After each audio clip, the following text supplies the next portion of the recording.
بڑی پاکستان میں ایک دلچسپ سیاسی صورتحال ہے، بلکہ اس وقت ساؤتھ ایشیا میں بڑی دلچسپ سیاسی صورتحال ہے کہ افغان وزیر خارجہ امیر خان متقی صاحب جو ہیں وہ انڈیا کے دورے پہ گئے ہوئے ہیں، اور پاکستان میں یہ کہا جا رہا ہے جی کہ وہ انڈیا جو پہلے پاکستان پہ الزام لگاتا تھا کہ آپ افغان طالبان کی سرپرستی کرتے ہیں، اب وہ پاکستان جو ہے وہ افغان طالبان کے خلاف بیان دے رہا ہے، اور انڈیا کا میڈیا اور انڈیا کی حکومت جو ہے وہ ان افغان طالبان کو پیمپر کر رہی ہے، یعنی کہ ان کی پشت پناہی کر رہی ہے۔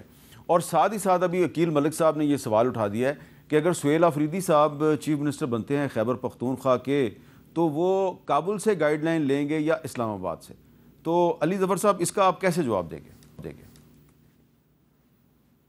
بڑا افسوسناک سوال ہے جی، یہ کہہ دینا کہ ایک چیف منسٹر جو کہ پاکستان کے چیف منسٹر ہیں، پاکستان کے صوبے کے چیف منسٹر ہیں، اور لوگوں نے ان کو منتخب کیا ہے، اور جو اسمبلی ہے منتخب اسمبلی اس نے اس پہ الیکشن کر کے بلایا ہے، اس کو کہہ دینا کہ وہ کوئی ایجنٹ ہے، یہی سوال کا جو ایک طرح سے آپ مفہوم کہہ لیں، یہی سمجھ آتی ہے مجھے۔ میں تو سمجھتا ہوں کہ یہ سوال اٹھانا ہی نہیں چاہیے۔ حکومت اگر کل کو ہم چیف منسٹر پنجاب یا پرائم منسٹر کے اوپر ایسی باتیں کرنا شروع کر دیں کہ وہ ایجنٹ ہیں اور وہ کسی اور سے ڈکٹیشن لے رہے ہیں، تو ان کو کیسا لگے گا، یا جو پاکستان کے لیے اس کا امیج کیسا لگے گا ایسے سوال اٹھاتے ہوئے۔ میری نظر میں اگر آپ نے دیکھنا ہے کہ آگے جا کے کیا ہونا ہے اور آگے جا کے کیا اسٹریٹجی ہوگی، اور ڈکٹیشن کون لے رہا ہے اور کون نہیں لے رہا، اور کون صحیح پالیسی اپنائے اور کون نہیں صحیح پالیسی اپنائے، تو سب سے پہلے ملاقات کرنے دیں چیف منسٹر کی خان صاحب سے۔ یہ کہہ دینا کہ خان صاحب جو ہیں وہ ریلیونٹ نہیں ہیں، یہ تو ایک طرح سے بہت بڑی غلط بیانی ہے، اور اس کی وجہ یہ ہے کہ سب سے بڑی پارٹی جو ہے اس کے صرف ایک ہی سربراہ ہیں اور ایک ہی چیئرمین ہیں، چاہے وہ آپ ان کو مانیں یا نہ مانیں، چاہے آپ ان کو جیل میں رکھنا چاہیں یا نہ رکھنا چاہیں، وہ ہیں خان صاحب۔ وہی ہیں جو فیصلے کرتے ہیں، اور وہی ہیں جو کہ ڈائریکشن دیں گے کہ آگے چیف منسٹر صاحب نے کس طرح چلنا ہے۔ اگر آپ کنفیوژن پیدا کرنا چاہتے ہیں تو آپ کرتے رہیں، آپ کی مرضی ہے، آپ نہ ملنے دیں، اور کنفیوژن پیدا ہوگی اسے نقصان الٹیمیٹلی سب کا ہوگا۔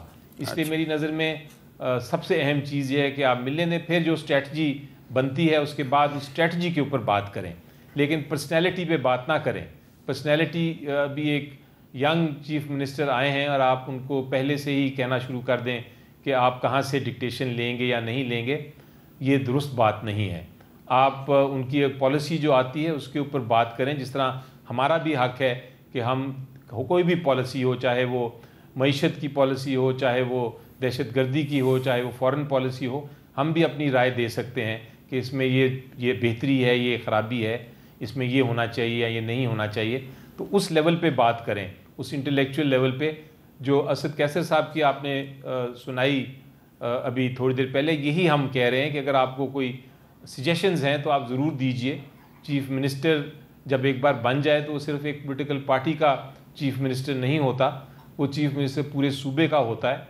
تو اگر آپ کو واقعی صوبے کا انٹرسٹ ہے تو اپنی سجیشنز دیں۔ یہ ایک بڑی خوش آئند بات ہے، بجائے اس کے کہ ہم پھر اسی میں شروع ہو جائیں کہ کون کس سے ڈکٹیشن لے گا۔ اتنی بات میں کلیئر کر دوں، کوئی کسی سے ڈکٹیشن نہیں لے گا۔ بالکل آپ جواب دیں اس کا، لیکن ذرا اسد کیسر صاحب کے علاوہ جنید اکبر صاحب، ان کی بھی ذرا بات سن لیں۔ جنید اکبر صاحب کا بھی بیان بڑا اہم ہے۔ ہم ان قوتوں کو کہتے ہیں جو سہیل آفریدی صاحب کے راستے میں روڑے اٹکا رہے ہیں۔ کسی ادارے کو یہ حق نہیں ہے کہ وہ ہمیں بتائے کہ کس کو کرنا ہے، کس کو نہیں کرنا۔ شاید آپ ہمیں انڈر اسٹیمیٹ کر رہے ہیں۔ ہم وہی لوگ ہیں جو ایک مرلے جائیداد کے لیے جان دیتے ہیں۔ تو جب اگر کسی نے غلطی سے ہماری حکومت ہم سے چھیننے کی کوشش کرے تو ہم اس کے لیے ہر حد تک جائیں گے۔ اگر آپ اس طرح کے کریں گے تو جو 2 سال سے خان صاحب کی رہائی کے لیے جو ہم ماحول نہیں بنا سکے، جس میں ہم ناکام ہو گئے، شاید اسی سے اس کا افتتاح ہو۔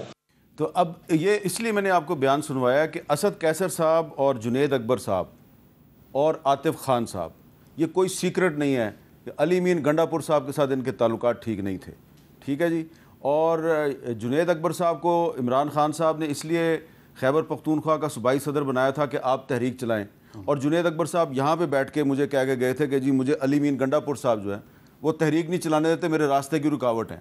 اب سہیل آفریدی پہ جنید اکبر، اسد قیصر، عاطف خان سارے اتفاق کر رہے ہیں اور کہہ رہے ہیں کہ اس کو تو ہم نے چیف منسٹر بنا کے چھوڑنا ہے. تو اگر آپ اس کا راستہ روکیں گے تو اس کا مطلب یہ ہے کہ تحریک انصاف کو پھر آپ فیول فار فائر خود ہی پرووائڈ کر رہے ہیں. نہیں، ہم نے کیا فیول فار فائر پرووائڈ کرنا.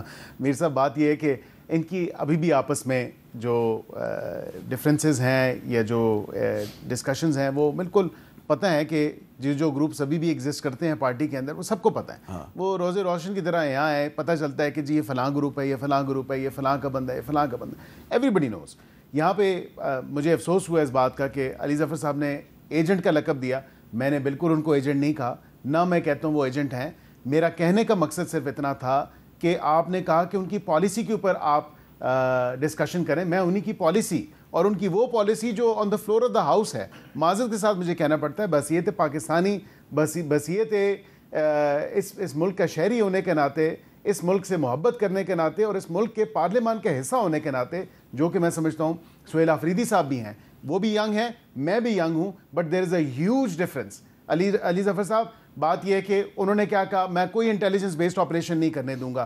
آرٹیکل 245 کے بارے میں انہوں نے کہا جی ایڈ ان سول پاور وہ بالکل ختم کر دیں گے، ہم بالکل کسی قسم کا آپریشن نہیں چاہتے. آؤٹ رائٹ ڈینائل انہوں نے کیا. انہوں نے یہ کہا جی کہ جو ہماری جو آپ نے change in policy towards Afghanistan, وہ یہ کہتے ہیں کہ افغانستان سے بات، یہ آپ کا کام نہیں ہے. ہاں اگر آپ کی سجیشن کوئی ہے فارن پالیسی کے حوالے سے، فارن ایشو کے حوالے سے، تو پھر آپ آئیں ہمارے سے بات چیت کریں، ہمیں بتائیں. اسٹیٹ جو ہے، فیڈریشن جو ہے، وہ پہلے کہہ چکی ہے. کتنی دفعہ آپ بات چیت کریں گے؟ کیا مجھے بتائیں کہ پچھلے 2 سال میں جب سے یہ حکومت آئی ہے میر صاحب، کیا اس ملک کا وزیر داخلہ نہیں گیا؟ کیا اس ملک کا وزیر دفاع نہیں گیا؟ کیا اس ملک کا نائب وزیر اعظم جو کہ فارن منسٹر بھی ہے، وزیر خارجہ ہے، وہ نہیں گیا؟ سب گئے. کیا حاصل؟ سارے گئے لیکن کچھ نہیں ملا. اور امیر خان متقی صاحب انڈیا چلے گئے. تو کیا یہ آپ کی فارن پالیسی کی ناکامی نہیں ہے؟ ہماری فارن پالیسی کی ناکامی نہیں ہے، بالکل بھی نہیں ہے. ہماری فارن پالیسی کی اگر ناکامی ہوتی تو آج دیکھیں کہ آپ سینٹر سٹیج نہ ہوتے پوری دنیا کے درمیان. سوال اس لیے ہے کہ یہی پاکستان تھا، ریاست پاکستان کے اداروں نے مل کر افغان طالبان اور امریکہ کے درمیان دوحہ میں ایک پیس ایگریمنٹ کروایا.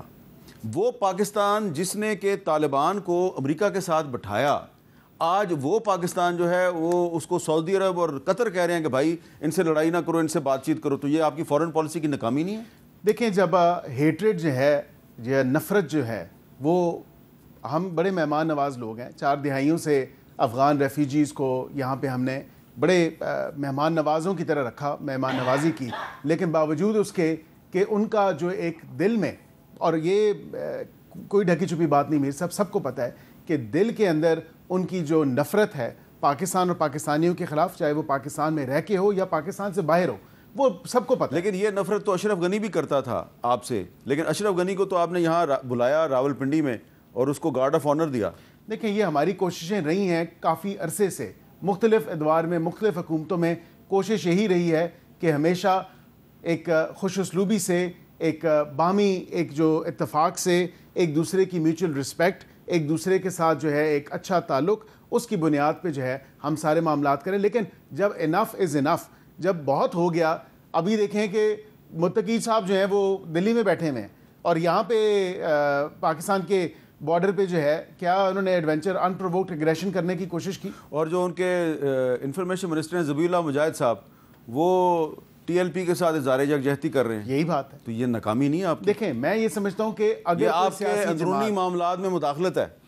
یہ بالکل، میں دیکھیں ہم یہ علن اعلان کہہ چکے ہیں کہ ہمارے اندرونی معاملات میں، چاہے وہ افغانستان ہو، چاہے وہ XYZ ہو، ہمارے اندرونی اور داخلی معاملات میں کوئی بھی ملک کسی کو اجازت نہیں ہے کہ. تو پھر ہمیں اپنے اندرونی معاملات کو ٹھیک کرنے کی ضرورت نہیں ہے؟ دیکھیں ہم یہی تو کہہ رہے ہیں کہ ہماری کوارڈینیشن اب جو پنجاب میں ٹی ایل پی کے ساتھ ہوا ہے وہی کل کو اگر آپ KPK میں PTI کے ساتھ کریں گے تو پھر افغانستان اور انڈیا فائدہ اٹھائیں گے. دیکھیں ہم نے یہی کہا کہ یہ چاروں اکائیاں مل کے ہی پاکستان بناتے ہیں. اب یہ اگر صوبہ KP اور اس کے جو 9 منتخب وزیر اعلیٰ ہیں، جو ان کی پالیسی ہے، جو کہ سب نے دیکھی on the floor of the house, میں اپنے سے بیان نہیں کر رہا، لیکن ان کا جو ایک ذہن ہے اگر وہ اس کو تبدیل نہیں کریں گے, وہ ذہنی ہم آہنگی وفاق کے ساتھ, وفاق کی پالیسی کے ساتھ نہیں رکھیں گے, تو یہ ایک ڈسپیرٹی رہے گی, ایک ڈسکنیکٹ رہے گا, یہ ایک ڈس جوائنڈر ہے اس تمام تر معاملے پہ. کوئی ہمیں کس چیز کی ضرورت ہے؟ ہمیں کوہیژن کی ضرورت ہے. ہمارے جتنے بھی ضرب اعظم رد الفساد, اس وقت بھی انہی کی پی ٹی آئی کی حکومت تھی نا اس صوبے میں, وہ کامیاب کیوں ہوئے؟ وہاں پہ ایک پولیٹیکل ول تھی, وہاں پہ پولیٹیکل کنسنسس تھا. ابھی فی الوقت وہاں پہ نہ آپ کی پولیٹیکل ول ہے, نہ پولیٹیکل کنسنسس ہے, کیونکہ اس صوبے کی جو گورننس ہے, اس صوبے کی جو ایڈمنسٹریشن ہے, اس صوبے کی حکومت جو ہے, وہ کسی قسم کا کنیکٹ, کوہیژن, کسی قسم کی کوآپریشن, کولیبوریشن وفاق کے ساتھ نہیں ہوتی.